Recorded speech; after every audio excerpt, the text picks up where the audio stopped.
saya cari ibu-ibu sekalian, saya cari ke agama Buddha, saya cari ke agama Hindu, saya cari ke agama Katolik, saya cari ke agama Kristen, saya nggak dapat Tuhan itu siapa. Lah kenapa? Karena nggak memuaskan akal. Yang tadi saya cerita, saya keluar dari agama Katolik karena nggak muasin akal. Hindu sama, Buddha sama, Katolik sama, Kristen sama. Yang saya belum cari cuma Islam. Akhirnya saya memberanikan diri cari ke Islam SMP kelas 3. Yang saya dapetin apa? Pulang dari sekolah, tiba-tiba saya dikeroyok 7 orang, digebukin, gak sempat balas. Karena saya cuma sendirian, yang gebukin saya 7 orang. Setelah saya digebukin, saya nanya, minimal kasih tahu saya alasan kenapa saya digebukin. Orangnya jawab, karena matamu sipit. Gitu kan ya. Oh, berarti ini yang diajarin sama orang muslim ini. Orang Islam suka nyakitin orang lain, gitu kan ya, suka mukulin orang lain, tidak adil, jahat dan sebagainya. Itu pandangan saya. Sehingga pandangan saya SMP kelas 3, saya percaya ada Tuhan, tapi saya nggak percaya sama agama. Udah naik kelas ya. Tadi kan nggak percaya Tuhan. Sekarang sudah naik kelas, percaya Tuhan tapi nggak percaya agama, karena kelakuan pemeluk-pemeluknya. Bisa dipahami ibu sekalian. Setelah saya masuk kuliah, teman saya nanya, Lik, kamu masih mau nyari Tuhan itu siapa? Agama yang benar apa? Saya bilang, iya, ikut sama saya. Ketemu sama ustadz saya. Saya bilang, enggak deh, makasih. Lah kenapa? Ustadz kan gitu-gitu aja. Ngomongnya surga, neraka, pahala, siksa, kan itu-itu aja.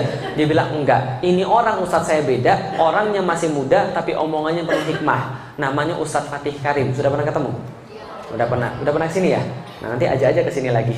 Itu ustadz saya mengislamkan saya. Nah, ketemu Ustadz Fatih Karim pertama kali ketemu, saya bilang, ini kayak bukan ustadz. Lah kenapa? Dalam kepala saya ustadz tuh pakai peci, pakai sorban, pakai gamis, pakai jubah, harus sudah tua, jenggotan, lalu ngomongnya harus ngeri. Assalamualaikum warahmatullahi wabarakatuh. Jadi kalau misalnya Anda tidak bisa tidur, datang aja sholat Jumat tidur Anda gitu kan ya. Nah, itu sholat Jumat, saya ngeliat itu semua cowok tidur semua gitu kan ya. Kadang-kadang termasuk saya juga gitu.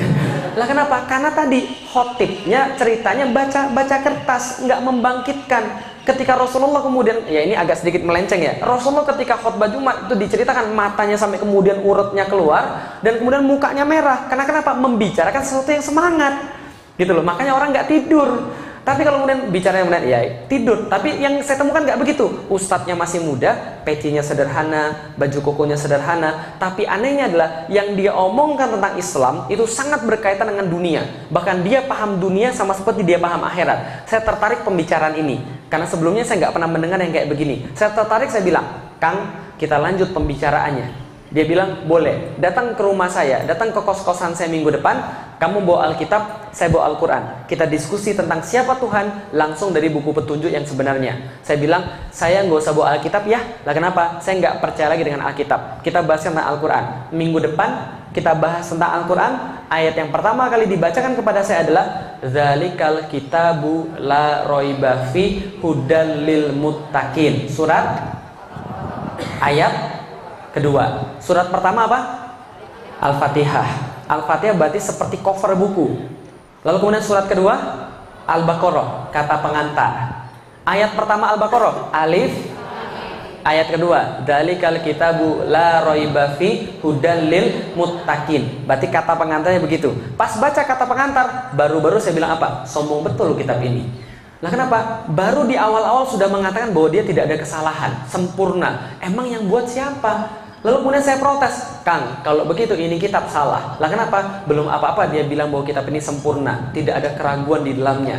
Sedangkan menurut saya, manusia nggak mungkin sempurna. Karena manusia nggak sempurna, maka buatan manusia juga nggak sempurna. Karena pikir saya yang buat Al-Quran adalah manusia, padahal bukan. Wajar nggak saya mikir begitu? Ya karena yang buat Weda siapa? Manusia. Tripitaka? Manusia. Yang buat Alkitab? Manusia. Wajar nggak saya mikir begitu? Wajar. Tapi ustadznya bilang, enggak, ini nggak sama kayak yang lain. Ini yang buat bukan manusia, langsung dari Tuhan pencipta semesta alam. Saya bilang begini, serius, masa Tuhan nulis lalu kasih pada manusia? Nggak mungkin banget. Dia bilang nggak begitu, tapi kita punya buktinya. Saya bilang silakan sampaikan buktinya. Disampaikan kepada saya dari surat yang sama, ayat yang berbeda. Surat Al-Baqarah 23.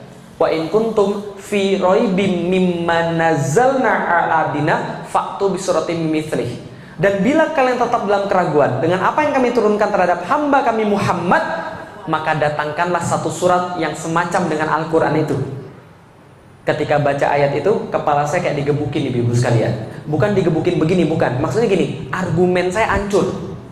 Jadi landasan mikir saya hancur. Lah kenapa hancur? Karena ditantang langsung dari dasarnya. Seolah-olah Al-Quran pengen bilang begini, udah didelik, gak usah banyak ngomong. Gini aja, kalau kamu hebat, datengin yang semacam dengan Al-Quran. Satu surat aja.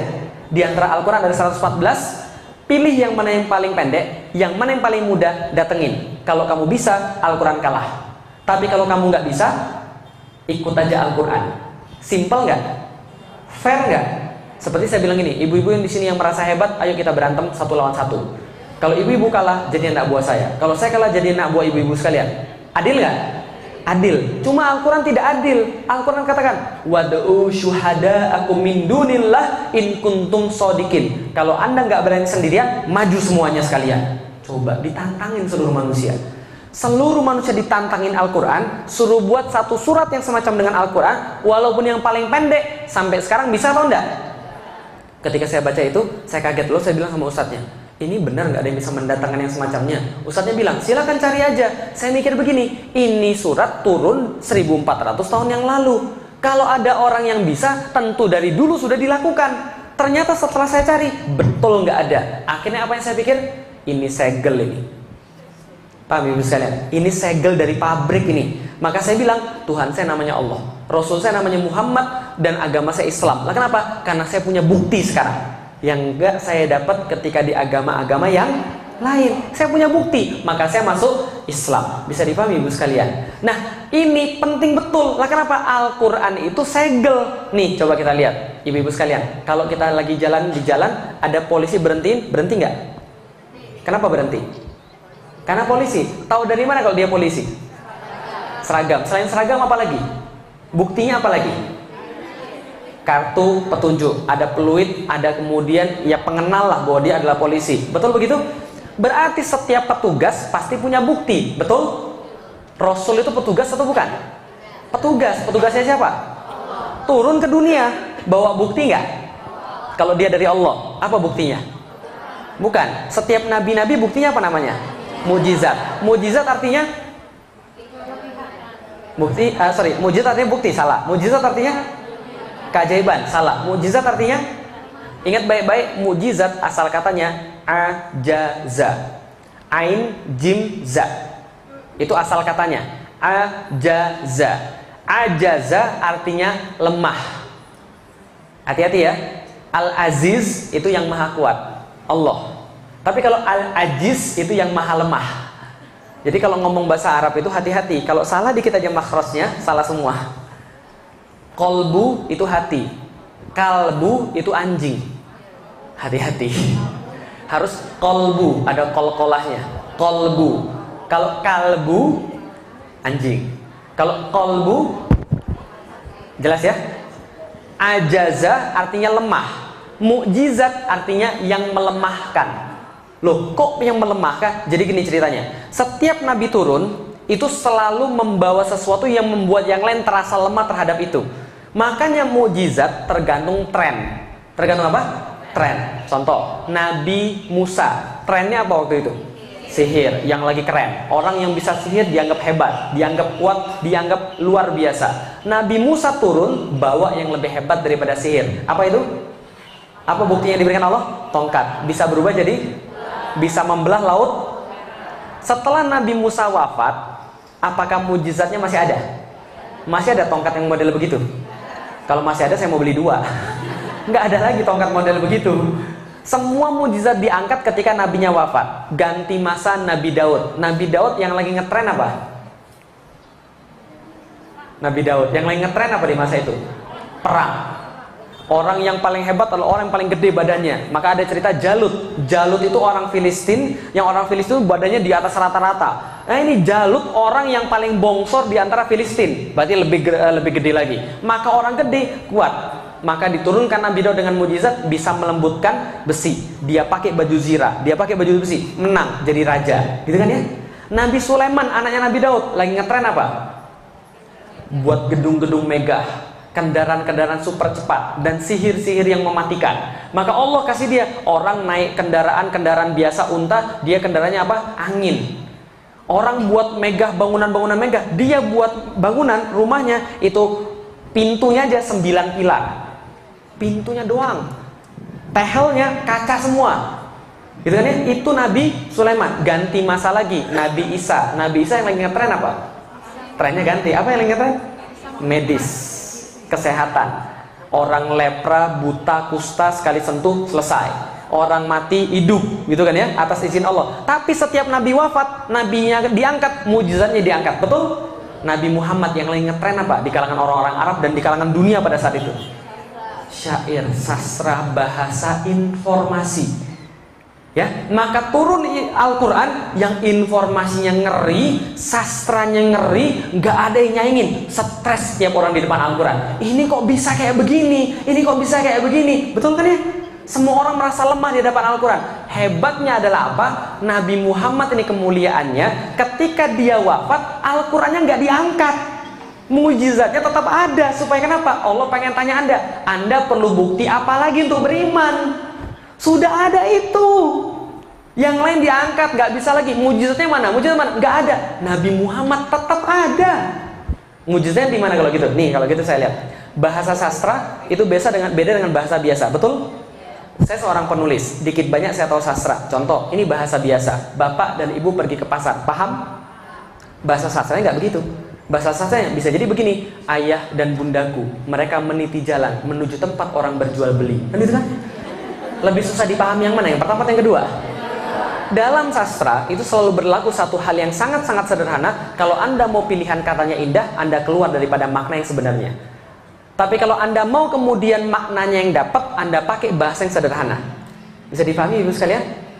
Kalau Anda mau pilih keindahan bahasa, maknanya harus dikurangi. Kalau mau maknanya, keindahan bahasanya harus dikurangi. Satu-satunya yang maknanya bagus, indah katanya mantap, itu cuma Al-Quran. Bisa dipahami Ibu sekalian? Maka orang-orang stres melihat Al-Quran. Kok bisa begini? Contoh, nih salah satu contoh. Kenapa dikatakan bahwa tidak ada yang bisa mendatangkan yang semacam dengan Al-Quran? Nih contoh. Suatu masa ketika Rasul masih ada yang bilang bahwa dia juga nabi. Ada yang mengklaim nabi juga, namanya Musailamah. Musailamah dia digelari Al-Kadzab. Al-Kadzab artinya sang penipu. Nah, kenapa dia digelari sang penipu? Karena dia bilang bahwa dia adalah nabi. Musailamah ini juga kemudian mengaku nabi. Suatu waktu turun surat Al-Asr. Ada yang hafal surat Al-Asr? Ya semua hafal. Wal asri innal insana lafi husrin illal ladzina amanu wa amilus solihati wattawassaw bil haqq wattawassaw bis sabr. Ini surat pendek atau panjang? Tapi belakangan ketika kemudian ulama-ulama melihat surat ini, apa yang beliau katakan? Ulama-ulama katakan, seandainya Al-Quran tidak diturunkan ke atas muka bumi ini, maka satu surat ini sudah jauh lebih cukup. Karena maknanya yang indah. Tidak selesai dikaji sampai detik ini. Kalaupun Al-Quran tidak turun semuanya, maka semua itu sudah terwakili dalam surat Al-Asr itu. Ngeri ya? Sependek itu maknanya sedemikian besar.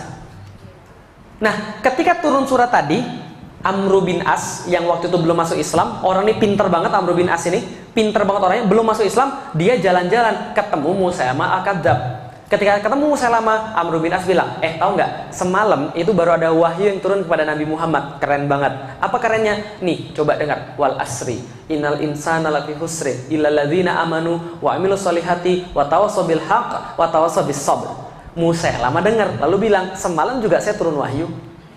Apa wahyunya? Sama, dia bilang. Apa wahyunya? Dia bacakan satu syair yang dia karang. Wal wabr innaka uzunani wasodr sa'iruka hafrun nakar. Sama nggak? R semua. Wal asri R, innal insana lafi husrin R, illal ladzina amanu wa amilus solihati wa tawassaw bil haqq wa tawassaw bis sabr R.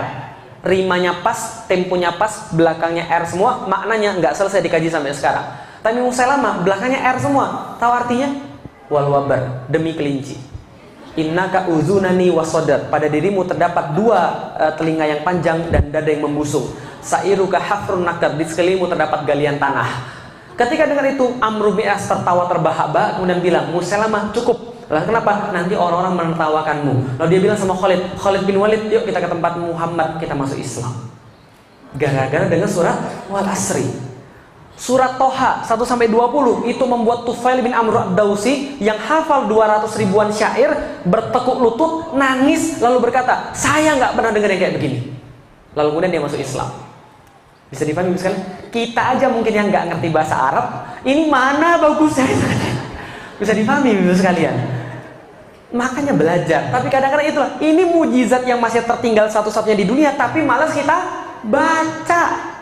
Ustaz, saya tuh bukan malas baca Ustaz, saya tuh nggak sempet Ustaz. Itu lebih sombong lagi Ibu sekalian. Lah kenapa? Coba lihat, Rasul sudah dijamin masuk surga, ya, dijamin masuk surga. Istrinya banyak, perangnya banyak, urusannya jangan tanya, sholatnya lebih banyak. Tapi itu pun baca Qurannya nggak habis-habis. Kita nggak ada yang jamin masuk surga. Anak cuma paling berapa, gitu kan ya? Perang enggak, ibadah jarang, nggak baca Quran. Terus mau apa lagi? Paham Ibu sekalian? Padahal itu petunjuknya. Bisa dipahami Ibu sekalian? Oke, dari situ saya tahu apa tujuan hidup manusia. Wa ma khalaqtul jinna wal insa illa liya'budun. Tahu dari mana? Al-Quran. Kenapa percaya dengan Al-Quran? Karena tidak ada yang bisa mendatangkan yang semacamnya. Bukti, ilmu dapat 100%, mau dibakar pun rela. Lah kenapa? Karena ini adalah buktinya. Bisa dipahami Ibu sekalian, mau mati pun rela karena sudah dapat buktinya. Akan kemana setelah mati? Kembali kepada Allah. Kata siapa? Al-Quran. Ayat mana yang bilang begitu? Inna lillahi wa inna ilaihi roji'un. Pasti saya kembali pada Allah. Kenapa percaya dengan Al-Quran? Tidak ada yang bisa mendatangkan yang semacamnya. Bukti. Makanya saya tetap objektif. 3 minggu setelah saya masuk Islam, bapak saya bilang, saya bilang sama bapak saya, Pi, Felix masuk Islam. Bapak saya bilang, kamu gila kamu ya? Enggak. Kenapa kamu masuk Islam? Karena ini agama yang paling benar. Kamu itu gila. Nih, papi ajak pergi gereja, kita diskusi dengan pastor-pastor. Saya bilang, gak usah repot, gini aja. Seluruh pastor ajak ke rumah, seluruh suster ajak ke rumah. Mereka bawa Alkitab, saya bawa Al-Quran. Kalau mereka bisa menunjukkan ada yang salah di dalam Al-Quran, saya balik lagi ke dalam agama mereka. Tapi kalau mereka nggak bisa dan saya bisa nunjukin di situ ada yang salah, mereka masuk Islam. Mau nggak? Nggak mau, nggak jadi. Nuh, bukan kita yang sombong. Kita nggak boleh sombong, tapi Allah boleh nggak sombong? Maka ulama-ulama mengatakan surat Al-Baqarah ayat 23 itu adalah semacam tanda-tanda kesombongan Allah terhadap manusia yang merasa dirinya lebih kuat daripada Allah, dirinya lebih tahu daripada Allah, atau dirinya lebih besar daripada Allah. Gak ada. Maka sampai sekarang saya fair. Kalau ada yang bisa mendatangkan Al-Quran yang semacam dengan Al-Quran, saya sekarang juga keluar dari Islam dan saya masuk agama dia. Tapi kalau dia tidak mampu, harusnya dia masuk. Bisa dipahami Ibu sekalian? Loh kok Ustaz berani bilang begitu? Ya beranilah, Allah yang jamin. Bisa dipahami Ibu sekalian? Itu mujizat loh, Allah yang jamin. Maka kita harus percaya, karena itu sudah 1400 tahun nggak ada yang bisa datangin yang semacamnya.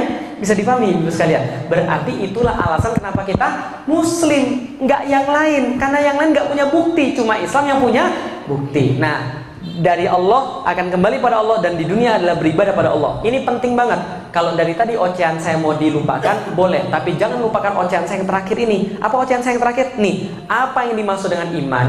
Apa yang dimaksud dengan akidah? Apa yang dimaksud dengan tujuan hidup? Yang saya bilang tadi, kalau diwariskan pada anak kita, lantas kita aman semuanya. Nih, yang dimaksud dengan iman adalah keyakinan 100% bahwa kita berasal daripada Allah Subhanahu wa Ta'ala berdasarkan ilmu dan bukti, dan keyakinan 100% bahwa kita akan kembali pasti kepada Allah berdasarkan ilmu dan bukti, sehingga jadi 100%. Karena kita yakin 100% kita dari Allah dan kembali kepada Allah, maka di dunia kita wajib beribadah dengan cara yang Allah berikan, syariatnya. Karena tatkala kita kembali kepada Allah, kita pasti akan dihisab perbuatan kecil apalagi yang besar. Bisa dipahami Ibu sekalian? Kalau sudah dapat begini, beres urusan.